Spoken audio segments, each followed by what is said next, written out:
Her her Mahadev. Welcome back my YouTube channel Ruby Pal vastu tips. दोस्तों, आज की इस वीडियो में हम दो उपाय के लिए बात करेंगे। दोनों उपाय बेहद खास और विशेष हैं। ये दोनों उपाय आपको गुरुवार के दिन करना है और गुरुवार के दिन जैसे कि आप सभी जानते हैं सप्तमी पड़ रही है और पितृपक्ष की सप्तमी का जो होता है गुरुवार के दिन पढ़ना अपने आप में एक अद्भुत संयोग होता है।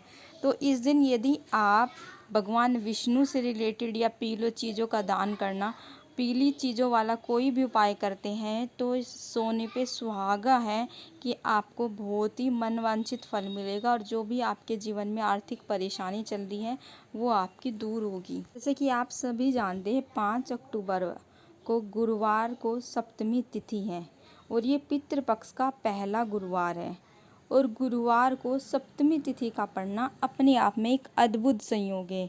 यदि आप गुरुवार सप्तमी को पीली चीज़ों का उपाय करते हैं तो आपकी जो भी कामना है वो बहुत जल्दी पूरी होती है। और गुरुवार सप्तमी के दिन ये दोनों उपाय करने से आपको भगवान विष्णु का तो कृपा प्राप्त होगी ही, उनका तो आशीर्वाद मिलेगा ही, उसके साथ आपको पितरों का आशीर्वाद मिलेगा और भगवान महादेव का आशीर्वाद भी आपको मिलेगा। तो ये उपाय बताने से पहले आप लोगों से एक छोटी सी रिक्वेस्ट है ना कि जो लोग भी पहली बार चैनल पर आए या पहली बार वीडियो को सुन रहे तो दोस्तों चैनल को सब्सक्राइब करें, वीडियो को लाइक एंड शेयर करें ताकि ये नॉलेज, ये जानकारी सभी लोगों तक पहुंच जाए। तो चलिए दोस्तों, अब जान लेते हैं ये उपाय आपको किस प्रकार करना है। पहला उपाय जानते हैं किस प्रकार करना है। पहला उपाय करने के लिए आपको चने की दाल लेनी है, ठीक है। और चने की दाल आपको कितनी लेनी है? 41 दाने लेने हैं आप चने की दाल के, ठीक है। चने की दाल इस तरह से येलो कलर की होती है और खंडित वो दाने नहीं होने चाहिए। अब ये 41 दाने जो आपने लिए हैं इनका एक नियम है, आपको किस किस तरह से कहाँ पर ये अर्पित करने और कितने दाने कहाँ पर अर्पित करने हैं, इस वीडियो को आप ध्यान से सुनिए। विशेष बात को आपको ये ध्यान देना है कि कहाँ पर कैसे ये दाल अर्पित करनी है। ये उपाय करने के लिए आपको 2 तांबे के लोटे लेने हैं। यहाँ पर स्टील के है लेकिन आपको तांबे के 2 लोटे लेने हैं, ठीक है। दोनों लोटे में आपको अपने घर से ही जल भर लेना है, दोनों में, ठीक है।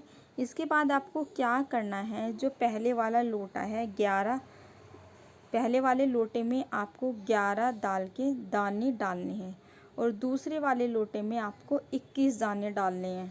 तो सबसे पहले आपको जिस लोटे में आपने 11 दाने चने की दाल के डाले हैं ना, वो लोटा लेकर आपको पहुंच जाना है केले के वृक्ष के पास। जिस लोटे में 11 दाने चने की दाल के हैं वो पूरा जल और चने की दाल आपको केले के वृक्ष की जड़ में पूरा जल ओम नमो भगवते वासुदेवाय बोलते हुए आपको जल समर्पित कर देना है। और आपको कम से कम जितनी ज़्यादा हो सके उतना आपको ओम नमो भगवते वासुदेवाय ये मंत्र उच्चारण करना है। इस तरह से आपने ये पहला उपाय किया 11 दाल से। इसके बाद दूसरी जगह आपको 21 दाल के दानों जो अर्पित करने हैं वो आपको महादेव के शिवलिंग पर करने हैं।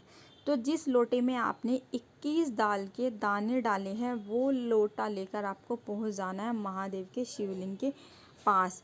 ओम नमो भगवते वासुदेवाय बोलते हुए आपको पूरा जल महादेव के शिवलिंग पर समर्पित कर देना है और वो सारा जितना भी उसमें 21 चने की दाल है वो सारी महादेव के शिवलिंग पर आपको ओम श्री शिवाय नमस्तुभ्यम या नमः शिवाय का आपको जाप करना है। इसके बाद आपको क्या करना है, आपके पास 9 चने की दाल के दाने बचे। उन 9 दानों का आपको क्या करना है, एक रोटी लेनी है, रोटी के ऊपर आपको गुड़ रखना है और ये 9 दाने चने की दाल के आपको रखना है और ये आपको लेकर चले जाना है गौशाला में या जहाँ भी आपके घर के आसपास गायें रहती हैं वहाँ पर आपको जाना है। और ये रोटी जिस पर आपने चने की दाल रखी है, गुड़ रखा है, ये आपको उस गाय को खिला देना है, ठीक है।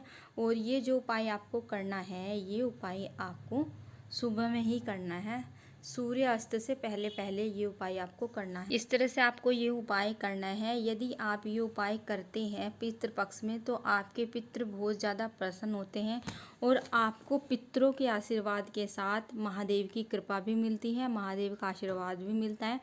भगवान विष्णु की कृपा भी आपको मिलती है, क्योंकि ये उपाय आपने तीनों के लिए कर लिया। ठीक है, मतलब केले के पेड़ के पास भगवान विष्णु की कृपा पाने के लिए कर लिया, महादेव के शिवलिंग पर भी आपने ये उपाय कर लिया, और गाय के पास भी आपने ये उपाय कर लिया, जिससे कि आपको अपने पितरों का आशीर्वाद मिलेगा और आपकी जो भी इच्छा होगी वो आपकी पूरी हो जाएगी और आपके जीवन में तरक्की होगी। तो बहुत ही सुंदर और प्यारा सा उपाय है। चलिए दोस्तों, बात करते हैं दूसरे उपाय की। जो उपाय है, ये उपाय आपको क्या करना है, कच्चे दूध और दूर्वा से आपको ये उपाय करना है।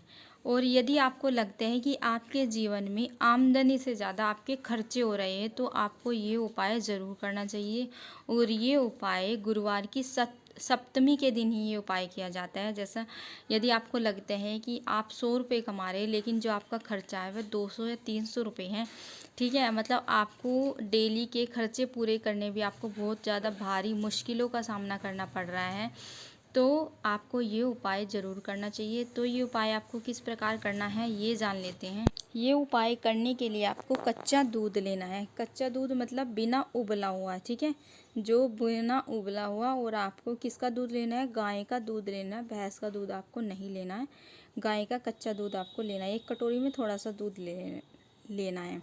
इसके बाद आपको क्या करना है, इसके बाद आपको दूर्वा लेनी है। और दूर्वा आपको कितनी लेनी है, आपको ज़्यादा दूर्वा लेने की ज़रूरत नहीं है। जैसे कि आप वीडियो में देख पा रहे हैं, यहाँ पर बहुत सारी दूर्वा है, लेकिन आपको इतनी सारी दूर्वा की ज़रूरत नहीं है, सिर्फ आपको एक दूर्वा लेनी है।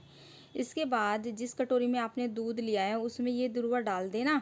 और वो कटोरी आपको, जहाँ भी आप अपने किचन में पीने का जल रखते हैं, मटके में रखते हैं, बाल्टी में रखते हैं, जहाँ पर भी रखते हैं वहाँ पर आपको ये कटोरी रख देने हैं, अपने पितरों को याद करते हैं। और वहाँ पर अपने पितरों से प्रार्थना करनी है कि हमारे घर में बहुत ज़्यादा खर्चा हो रहा है, आमदनी इतनी नहीं है जितना हमारा ज़्यादा खर्चा हो रहा है, और हमारे घर में फाइनेंशियली या आर्थिक कंडीशन बिल्कुल भी अच्छी नहीं है। पितृदेव हमें कृपा कीजिए और हमारी समस्या का समाधान कीजिए।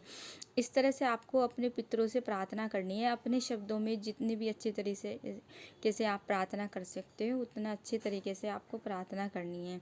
ये उपाय करना है और सुबह ही आपको ये उपाय करने हैं, और आपको 2 से 3 घंटे वो कटोरी वहीं पर रखी रहने देनी है। इसके बाद वो कटोरी आपको वहाँ से उठाकर, जहाँ भी आपके घर के आसपास पीपल का वृक्ष हो, ठीक है, पीपल का वृक्ष ऐसा होना चाहिए कि जो पूजनीय हो, जिसकी पूजा होती हो, ठीक है, ऐसा नहीं कि कहीं भी कोई भी उगा हुआ पीपल का वृक्ष देकर वहाँ पे आपने ये उपाय कर लिया। आपको वहाँ पर नहीं करना, जो पूजनीय मंदिर के आसपास होता है, जो पूजा जाता है, जहाँ पर पूजा अर्चना भी होती है, ऐसा आपको पीपल के वृक्ष के पास जाना है। जो आपके पास कटोरी में दूध और दूर्वा है, वो आपको पीपल के वृक्ष की जड़ में अर्पित कर देना है, ओम नमो भगवते वासुदेवाय बोलते हुए और अपने पितरों का स्मरण करते हुए।